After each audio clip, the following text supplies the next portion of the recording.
Assalamualaikum warahmatullahi wabarakatuh. Halo anak-anak semuanya kelas 2. Apa kabarnya hari ini? Semoga anak-anakku kelas 2 semuanya dalam keadaan sehat ya. Oh iya, karena hari ini ada PH, ya, mulai hari ini mudah-mudahan anak-anakku semuanya diberikan kemudahan dan kelancaran ya. Oke, dan karena teman-teman sedang PH dan Pak Ubed insya Allah akan memberikan materi baru untuk tema selanjutnya ya, subtema selanjutnya yaitu subtema 4 ya, masih tema 5, kita masuk ke muatan bahasa Indonesia dan PPKN. Nah, nanti disimak ya dengan baik di rumah. Oke, langsung saja. Nah, di tema 5 pengalamanku, subtema 5 pengalaman, subtema 4 pengalamanku di tempat wisata. Nah, kita akan belajar muatan bahasa Indonesia. Nah, dan kita akan belajar menyimak pembacaan puisi. Nah, seperti yang sudah Pak Ope sampaikan dulu bahwa pada saat kita mau menyimak pembacaan puisi yang kita perhatikan adalah yang pertama perhatikan dengan sungguh-sungguh artikulasinya, intonasinya, dan ekspresi pembacaan puisi. Artikulasi itu apa? Artikulasi itu adalah kejelasan pengucapan. Kemudian intonasi. Intonasi itu apa? Nah, intonasi itu adalah berarti ketepatan nada. Nah, kemudian ekspresi. Nah, ekspresi itu apa, Pak Robert? Ekspresi itu adalah raut wajah. Jadi pada saat kita mau membacakan puisi, kita harus menyesuaikan dengan isi dari puisi tersebut. Apakah bahagia, apakah sedih, apakah marah, maka disesuaikan dengan ekspresi wajahnya. Oke, lanjut. Nah, kemudian kita juga diminta untuk menjelaskan makna kata dalam puisi. Nah, yang pertama, kamu dapat mencari makna kata yang belum diketahui menggunakan kamus. Nah, jadi kalau ada teman-teman belum tahu apa sih makna dari kata tersebut, silakan bisa dicari di internet ataupun bisa tanya-tanya orang tua kalian ya di rumah. Nah, kemudian selain itu, kamu juga dapat mengetahui makna kata dengan bertanya kepada orang tua atau gurumu. Nah, tadi yang sudah Pak jelaskan. Nah, yang ketiga, dengan mengetahui makna kata, kamu akan lebih mengerti isi puisi yang kamu baca. Nah, seperti itu ya. Lanjut. Nah, kemudian menulis puisi. Nah, untuk menulis puisi ada beberapa langkah yang perlu dilakukan pada saat menulis puisi. Antara lain yang pertama, menentukan tema puisi. Nah, kita kalau mau membuat puisi, kita buat temanya dulu. Temanya tentang apa? Apakah tentang lingkungan, tentang mungkin apa namanya, pendidikan, ataupun yang lain. Kemudian setelah kita menentukan temanya, kemudian kita menuliskan kata-kata yang indah sesuai tema seperti itu. Kemudian setelah menyusun kata-kata, menuliskan kata-kata, kemudian kita menyusunnya kata-kata tersebut dalam beberapa baris puisi seperti itu. Nah, seperti itu ya. Kemudian selanjutnya yaitu menjelaskan ungkapan permintaan tolong. Nah, jika dalam keadaan sulit, tentu kita memerlukan bantuan atau pertolongan orang lain. Permintaan tolong harus diucapkan dengan santun dan lembut.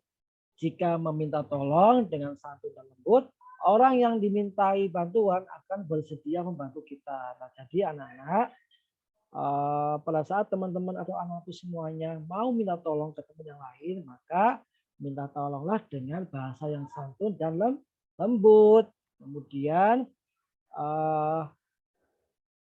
ketika kita minta tolong kepada teman yang lain atau orang tua kita atau orang lain, apa yang kita lakukan itu benar-benar kita tidak mampu, kita tidak bisa, baru kita minta tolong. Seperti itu ya. Nah, kemudian pada saat minta tolong, maka harus minta tolong dengan lembut dan santun. Agar apa?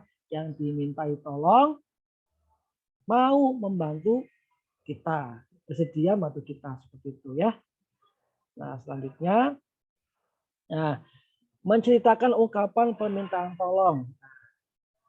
Saat meminta tolong kepada orang lain, ucapkanlah permintaan tolong dengan santun ya. Lagi-lagi teman-teman, pada saat meminta tolong, maka minta tolonglah dengan kata yang santun ya. Seperti itu.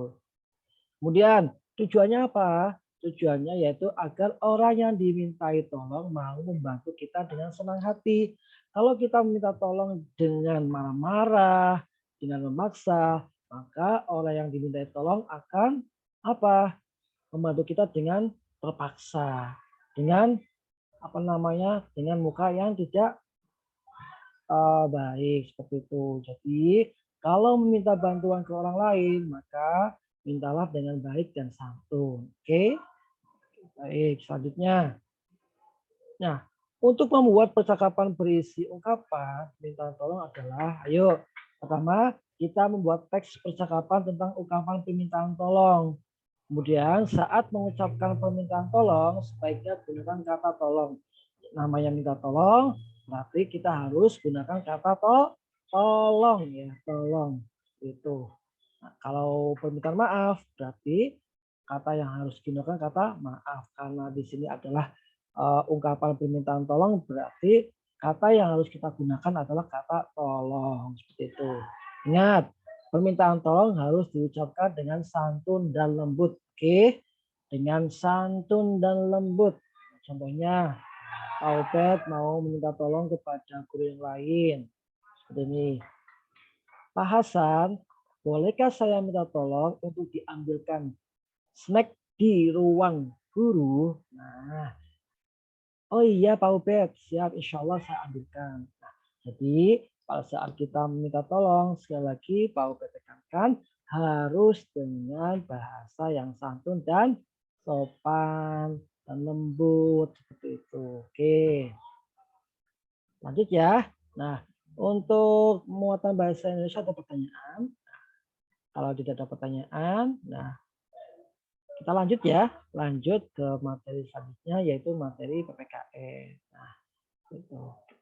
Nah, di materi PPKN kita akan belajar pengamalan sila keempat Pancasila sebelum ke tempat wisata. Nah, sila keempat Pancasila dapat kita amalkan dalam pengambilan keputusan bersama keluarga. Oke. Nah, kemudian misalnya keputusan untuk pergi berwisata. Nah, menjelaskan masalah dengan berdiskusi adalah pengamalan yang sesuai dengan sila keempat Pancasila. Ya. Nah, jadi pada saat kita mau berliburan bersama keluarga, bersama teman yang lain ataupun dengan saudara kita, untuk menentukan tempat wisata yang kita tuju, maka kita harus berdiskusi, bermusyawarah ya. Karena apa? Berdiskusi, bermusyawarah, kemudian menghasilkan hasil yang mufakat itu adalah pengamalan sila keempat. Ada yang masih ingat sila keempat? Apa?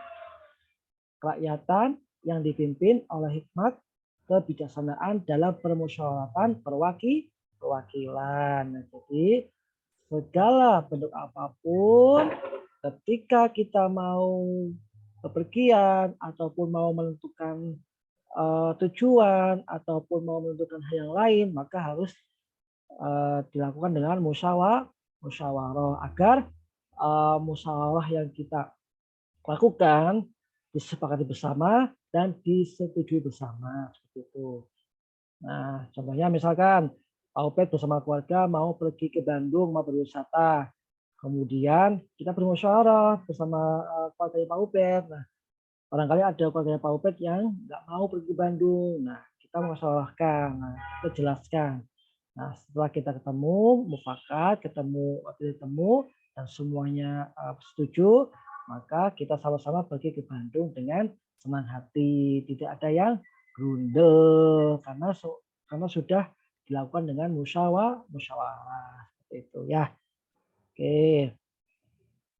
Nah, contoh misal nih tadi ya, eh, diskusi yang kita lakukan ketika kita mau berkunjung ke tempat wisata. Yang pertama, tentukan tempat yang ingin dikunjungi. Misalkan tadi Pak Ubed mau ke Bandung, ke geologi, museum geologi ya, melihat hewan-hewan purbakala yang ada di museum geologi di Bandung. Kemudian perlengkapan yang perlu disiapkan untuk berwisata. Jadi kita tentuin bersama keluarga kita perlengkapan apa yang perlu disiapkan. Kemudian alat transportasi apa yang akan kita gunakan ke tempat wisata. Nah, kita diskusikan sama keluarga kita, apakah pakai mobil, apakah pakai kereta, apakah pakai pesawat, seperti itu. Nah, kemudian makanan yang akan dibawa saat berwisata. Nah, kemudian diskusikan juga makanan yang kita bawa di tempat wisata. Mau bawa apa mau bawa lontong, ataupun mau bawa yang lain seperti itu untuk berwisata. Kemudian, nah keempat tadi adalah hal-hal sebelum berwisata. Nah, jadi keempat hal tadi adalah bahan untuk diskusi ketika kita ingin berwisata bersama keluarga ataupun bersama keluarga yang lain atau bersama saudara-saudara kita seperti itu. Oke, paham ya, Nana ya. Nah, kemudian pengamalan sila keempat Pancasila di tempat wisata ada juga mengajak kita mengambil keputusan dengan cara bermusyawarah ya. Jadi yang sudah Pak jelaskan, sila keempat Pancasila mengajak kita untuk mengambil keputusan dengan cara bermusyawarah ya. Tidak diputuskan secara sepihak ya. Jadi apapun tujuan kita, maka harus kita musyawarahkan, kita sepakati bersama ya, atau setujui bersama. Nah, kemudian bermusyawarah artinya adalah melakukan pembahasan secara bersama-sama untuk menyelesaikan masalah seperti itu. Nah, dalam bermusyawarah kita harus menghormati dan menjalankan keputusan musyawarah dengan penuh tanggung jawab. Nah, karena sudah disepakati bersama, sudah disetujui bersama, maka apa yang sudah diputuskan sudah ataupun sebagai tanggung jawab bersama ya, bersama. Nah, sikap yang harus dihindari saat melakukan musyawarah ya. Jadi yang pertama, memaksakan kehendak pada orang lain. Jadi kita nggak boleh memaksakan kehendak orang lain ya ketika kita melakukan musyawarah. Kemudian yang kedua, tidak mendengarkan pendapat orang lain. Nah, pada saat musyawarah, kita harus saling mendengarkan pendapat orang lain. Ya, kita harus menghargai pendapat orang lain. Dengarkan. Nah, setuju atau tidak setuju kita dengarkan.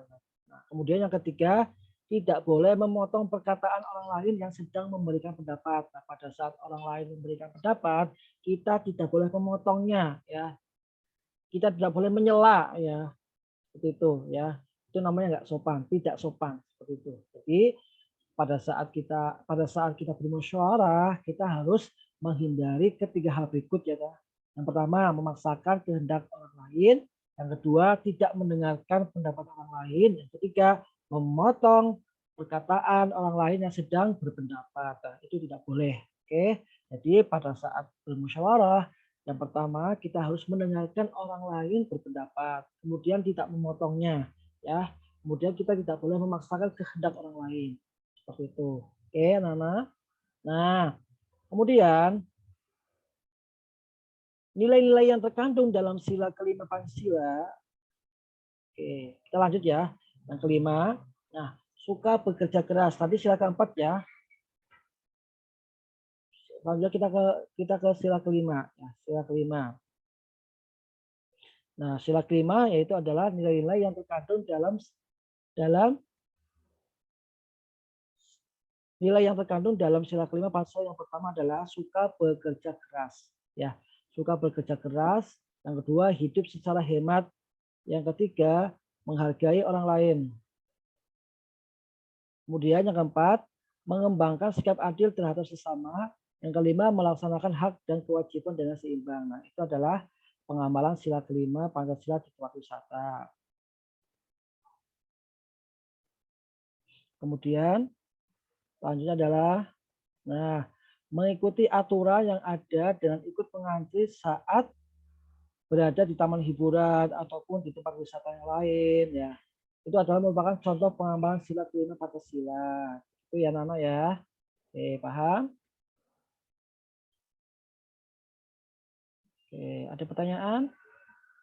Tidak ada? Oke, kalau tidak ada pertanyaan, semoga materi yang Pak Bes sampaikan teman-teman bisa memahami ya, bisa mengerti, bisa diaplikasikan ya di kehidupan sehari-hari ya, bagaimana cara minta maaf yang baik ya, bagaimana mengamalkan sila Pancasila ke kehidupan sehari-hari. Salah satunya tadi ketika kita mau berwisata sebagai bentuk pengamalan sila Pancasila yang keempat, maka kita harus bermusyawarah seperti itu. Nah, yang kelima tadi sedikit ya, sedikit uh, materi sila kelima. Nah, kita harus bekerja keras, hidup secara hemat, menghargai orang lain, mengembangkan sikap adil dan bersama, melaksanakan hak dan kewajiban dengan seimbang. Kemudian salah satu contoh pengamalan sila kelima ya yang pertama adalah mengantri. Jadi kita harus mengedepankan budaya mengantri. Oke, paham ya? Anak. Oke, baik kalau tidak ada pertanyaan dan nanti kalau ada pertanyaan silakan bisa ditanyakan ketika bertemu langsung dengan Pak Opet atau guru yang lain seperti itu. Oke. Kalau tidak ada pertanyaan, Pak Opet cukupkan. Terima kasih.